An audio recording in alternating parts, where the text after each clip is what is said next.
Well, the good thing is that, you know.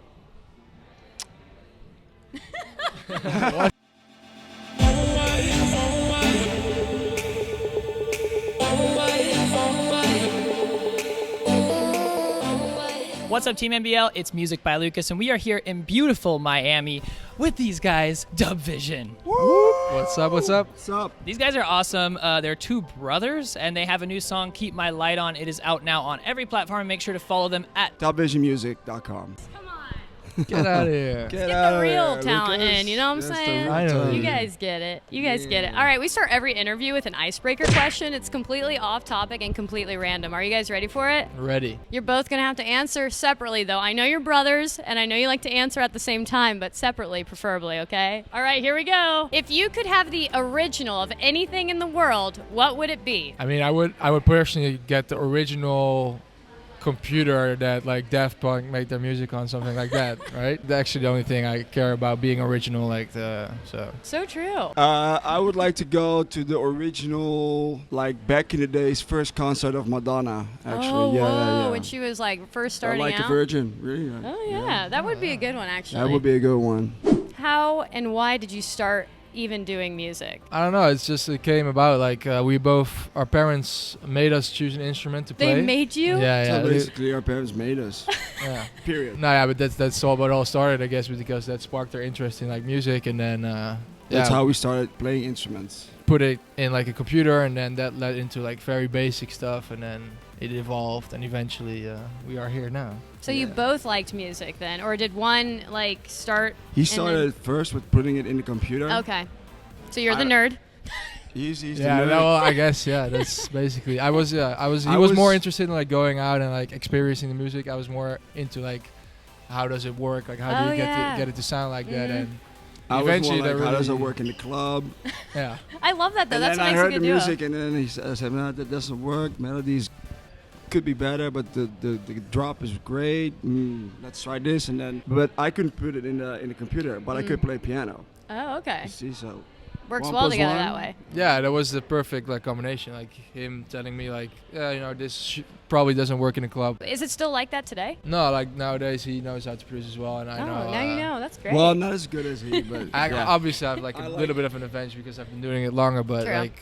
I love making melodies and thinking of concepts. I think it's also my strength. And when did you guys actually start producing? Like what age were you? I mean, I was very young, like 10, 11 maybe. Oh, really? Yeah. Wow. But that's that was crazy. so basic. Like, it wasn't even, I wouldn't call it produce. Well, I guess it was, but like, I guess when it got serious was about like 14, 15 maybe. Producing on like very beginnery programs like GarageBand and Yeah. Magic Music No, Maker. even GarageBand Oh, yeah. wasn't. And then I was going out and I was in contact with a guy that played live, so with Ableton Live.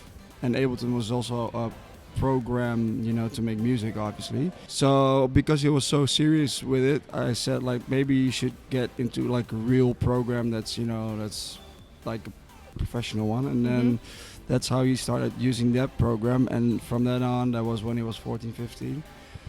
I started also knowing the program. And as brothers, like how does that work dynamically? Like who is more like, you know, the studious one to get things done? Is there a slacker amongst you guys? Usually it's when one's slacking, the other one like tells the other one like, let's get it Nice. done. But there's also periods where we're both slacking. Sometimes like we look back and we think like we should have worked a little bit harder on this or that. Yeah. And sometimes like we're very motivated and very like inspired. That happens, but it's something you can't really force. You know, the inspiration, it happens. True. And being in a duo with a brother, what advantages and what disadvantages do you think there are for that? Well, the good thing is that, you know, What's the good? There's no good the good thing. thing is that, you know, it's your brother. So yeah, That's you true. are, you know each other very well, obviously. Yep. And we have another brother in the middle, Oh, really? but Where's he? Is he here? Well, he's not. No, he's not here. But I have a better connection with him. Like I could not work with the other one. Oh, yeah. Because, you know, we are two dominant Gotcha. characters. Now, if you guys weren't a duo, would you actually be like solo at all, or it's together or nothing? I honestly was an wouldn't have architect. known. Oh, Like, really?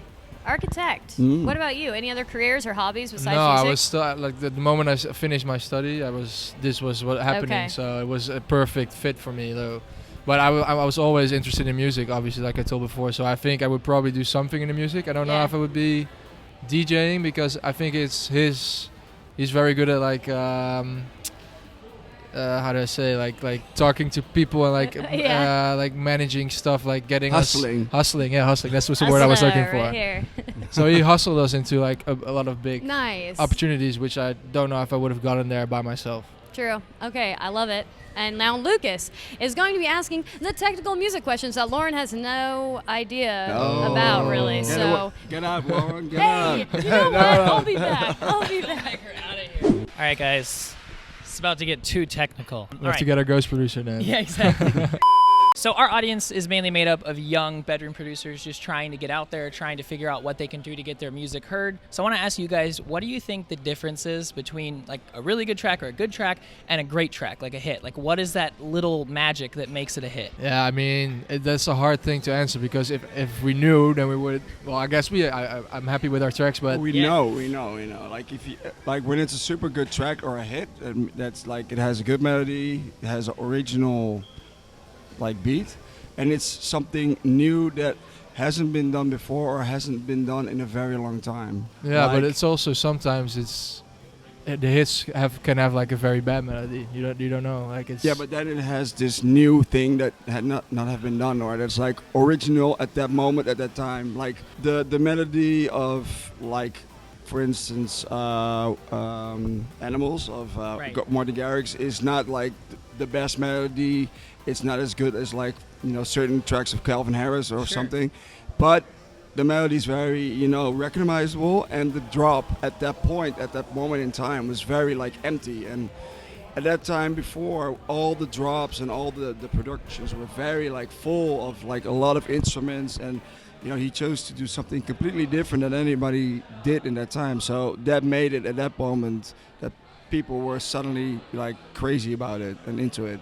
I think that's a really good point because there was something about that melody that It's just made it timing. super It's also- catchy, yeah. timing, fun, different, Timing, unique. yeah. You guys obviously have had a lot of hit tracks. Is there anything special that you do in the studio to like get those hit tracks? Is there any like I've heard from like Armin van Buuren that they try to sing melodies and turn them into like? Is there any kind of process that you have that's like your thing maybe? I mean, I guess there's not really a thing. It's just putting in as much time as possible, and then it will happen. Or you'll hope that it will happen. You can't really, like I told before, like you can't really force it. It happens or it doesn't. Like sometimes we sit down and we're like so focused on making something. We But have then, that thing that Ingrosso told us. yeah, that's like Tell Ingrosso told us like when Well- you play something on a piano and it sounds good, then you know it's a good song. So like sometimes when we're like overthinking stuff and making like these very difficult melodies and like, Or and like you- there's like, using like a lot of synthesizers. Too and much sounds really, sounds. like, rah, rah.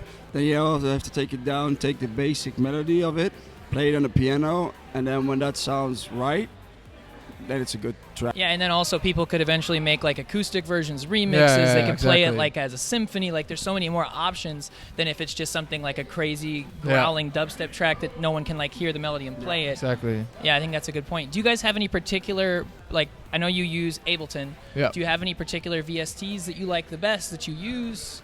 I mean a lot. Like obviously the basic ones, Massive, Silent, Nexus. But lately we've been really working a lot with Spire, Yeah. the Avenger, and like otherwise like the Waves plugins, all for like the audio, like the processing and stuff. So yeah, not like anything secret or anything. It's just like Nothing too insane. no, No no. analog Yeah. stuff. I like that though because it just means again that it goes back to it's more important to you guys about the melody, not about finding Yeah, like yeah. the secret VST. Yeah. A lot of people think there's gonna be like one VST that's No. gonna change everything. Yeah, that's what how I used to think. Also, like there has to be this secret chain on your master, that like makes it a professional record. But it's the time you put into it and like the idea, Yeah. rather than just something. Idea is the most important, I think, because if the idea is not great, then it can be like, a good track like for in the club. It will never be like a super good track because all the super good tracks have like something, that just stands off the other tracks. Like Right. what I like to do is, for instance, there are a lot of like tutorials or like how you say, like on YouTube that you Yeah. can just. YouTube.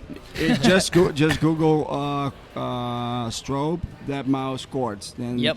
there's like tons of like simple ways how to play this track, and then you can see how simple it sounds, but at the end it's not really simple. It's like very clever. It's very Right. like emotional. It's like very thought. There are like certain lines following up each other. So yeah, I love learning how people make tracks and how they use kind of chords and. I think that's a good point, because simplicity doesn't necessarily mean that it was simple to make. No. Just because No, it's no, no, simplistic. no. And then, like, you guys have obviously been around for a while, so how do you handle changing genres? Because obviously it's always like future bounce, future house, this, that, like all these things are coming up. How do you... Progressive has to come back, man. Yeah, exactly. Yeah, it's hard because I mean, you always have to love make what you love. Obviously, that's the part that should never change. But you have to think about like what's working right now in the clubs and trying to steer it that way, but never too much, so it's not something you wouldn't love anymore to make. Right. So you're trying to make it original, but not so original, not like some like 12 BPM, like Exactly, some yeah, random yeah. genre. Yeah, exactly. All right, so guys, we got some producers team questions for you. The first one comes from Navy X. What is your least favorite genre? What up, Navy X? Least favorite genre. I mean, I'm pretty open to any genre, particularly. It's not like I hate any genre, but I don't really enjoy listening to like metal. Yeah. Are we talking about EDM now, or just in general? I guess anything. Yeah, like Two Goa cents. trance, like if it's very, very, very fast or very like,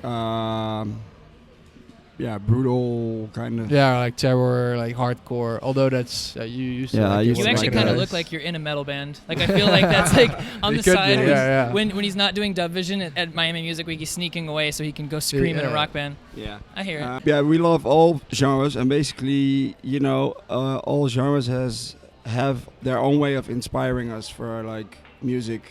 Like I get personally a lot of inspired of like also classical music, Yeah. indie pop, but also like rock kind of music, but not like the really crazy Slipknot. Although, Right. no, not Slipknot. But I think is it goes back again to like following melodies, right? Because like Slipknot, sometimes it's like, could you play this on the piano? Maybe. Yeah. But it's I like mean, it's yeah. like dubstep but with EDM. It's Yeah, like yeah. very different. It's out there. Exactly. And the second question comes from Luxit. He wants to know what your top 5 favorite VSTs are. At the moment, Spire. Silent. Going Nexus back is and forth. 5th. Yeah, that's so we're looking for number 3 and 4. Now you're going. I like how you sandwich them Yeah. together. I love like Fab Filter for the EQing, and I use Yeah. that on everything. So I guess that is like should be in the top 5 too. Yeah. Sausage Fattener. Yeah, Sausage Fattener too. Like, Okay, we got 5. All right, thank you so much for being here, DUBVISION. no you problem. for Thank having you for having us. us. Well, yeah, duh, I'm back, so the video's better, obviously. And give this video a thumbs up if you love DUBVISION. I'm gonna give it a thumbs up, that's for sure, you guys. Us too. Thank you for having us, and enjoy Miami 2018. Hey, you too, and don't forget to subscribe, and also to head on over and listen to their new tracks. DUBVisionmusic.com on all the platforms. Be there or be square. Bye, guys. Bye.